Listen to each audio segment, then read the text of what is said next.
इलैका मिन रब्बिक इल्लम तफल फमा बल्लगत रिसालतहु वल्लाहु यासिमुका मिनन नास। सलवात पढ़े मोहम्मद अल्लाहुम्मा सल्ली अला मोहम्मद व अला मोहम्मद। मोहतरम, ये आज आपके घर में हसनैन भाई के घर में जश्न ईद गदीर हो रहा है माशाअल्लाह, और वो घर बहुत ही मुबारक होता है कि जिसमें जिक्र अली हो जाए। रसूलुल्लाह सल्लल्लाहु अलैहि वसल्लम ने एक मरतबा नहीं लाखों जगह पर इरशाद फरमाया कि अगर तुम अपनी ज़िंदगी में खैर व खूबी चाहते हो, अपने घर में तुम बरकत चाहते हो, तो फिर मेरे अली का जिक्र किया करो। इसलिए कि अली का जिक्र सिर्फ अली तक महदूद नहीं रहता है। अली का जिक्र गोया 1,24,000 नबियों का जिक्र है। अली का जिक्र 313 रसूलों का जिक्र है। अली का जिक्र खुदा का जिक्र है और खुदा का जिक्र इबादत है। तो लिहाजा आज मौला कायनात का जिक्र हो रहा है।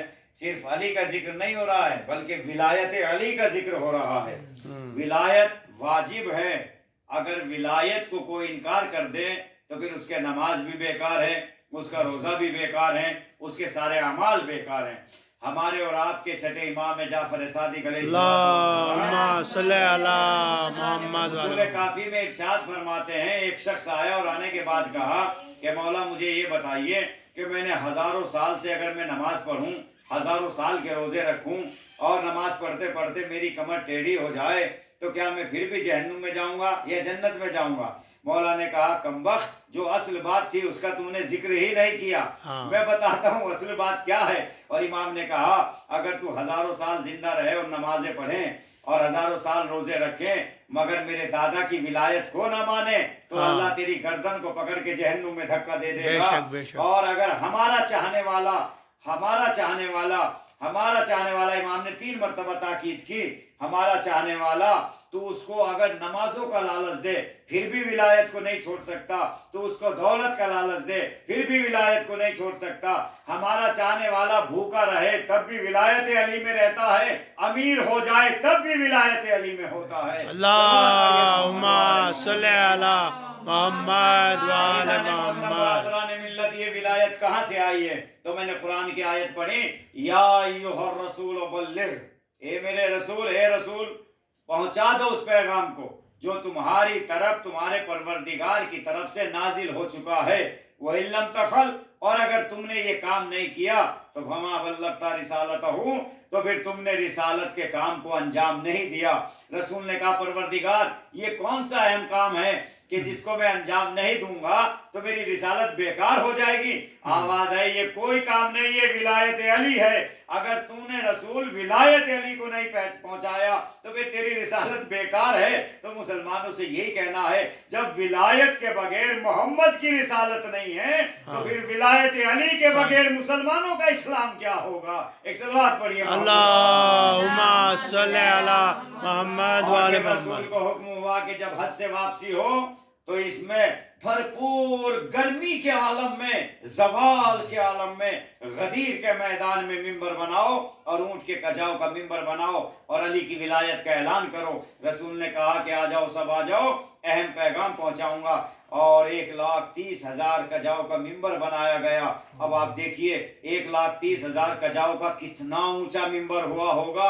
यानी जब रसूल से पूछा गया, या रसूलल्लाह इतने बड़े मिंबर बनाने की जरूरत क्या थी? आप 5 जीने बना देते, 10 बना लेते।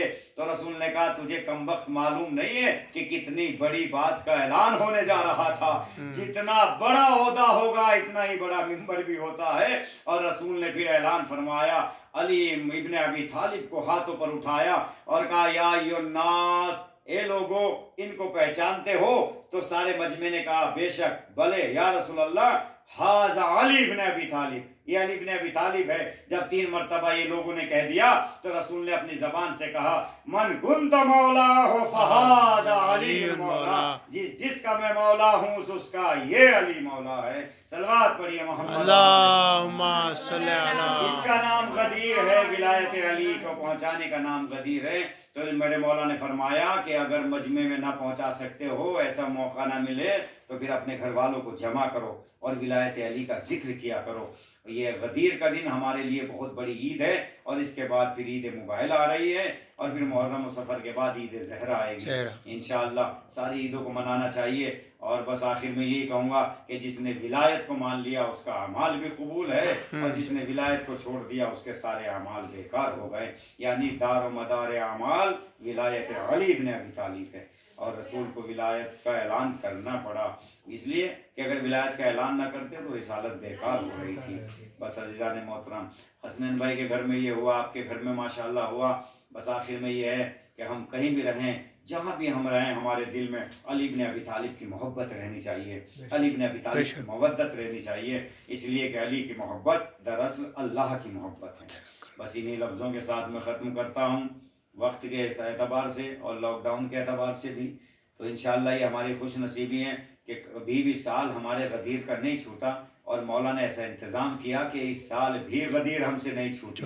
واقعہ یہ مولا نے شاہ فرمایا کہ اپنے پیغام کو اور مولا کی ولایت کو پہنچاتے رہو، چاہے ایک ہی آدمی سننے والا کیوں نہ ہو. اللہ اکبر. مولا نے کہا کہ پڑھنے والے کو بھی ثواب عظیم ملے گا اور سننے والوں کو بھی ثواب عظیم ملتا ہے. ولایت پہنچانا سب سے بڑی عبادت ہے.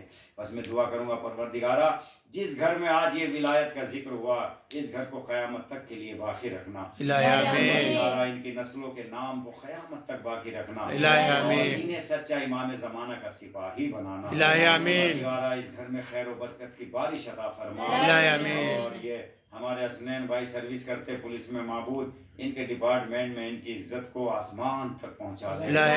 پروردگارہ ان کے رزق میں برکت عطا فرما. پروردگارہ بحق محمد آل محمد ہم سب کو کربلا کی زیارت سے مشرف فرما. ہم سب کو علی بن ابی طالب کا سچا چاہنے والا بنا دیں. پروردگارہ جو بیمار ہے آج کے اس دن کا واسطہ ان کو شفا کامل عطا فرما. معبود تجھے علی بن ابی طالب کا واسطہ یہ کورونا بیماری ہے اس کو نیست و نابود فرما. پروردگارہ تمام شیعہ ہی نہیں بلکہ عالم اسلام کو نیست و نابود سے بچا اور کفر کو نیست و نابود فرما. پروردگارہ مسلمانوں کی حفاظت فرما اور امام زمانے کے دور میں تعجیل فرما. ہم سب کو ان کے مددگاروں میں شمار فرما. ربنا تقبل منا انک انت السمیع العلیم. آئیے اب دعا وہ پڑھیں گے انشاءاللہ. نیاز دیتے ہیں علی بن ابی طالب علیہ السلام کی، اس کے بعد قائم کر دیجیے گا.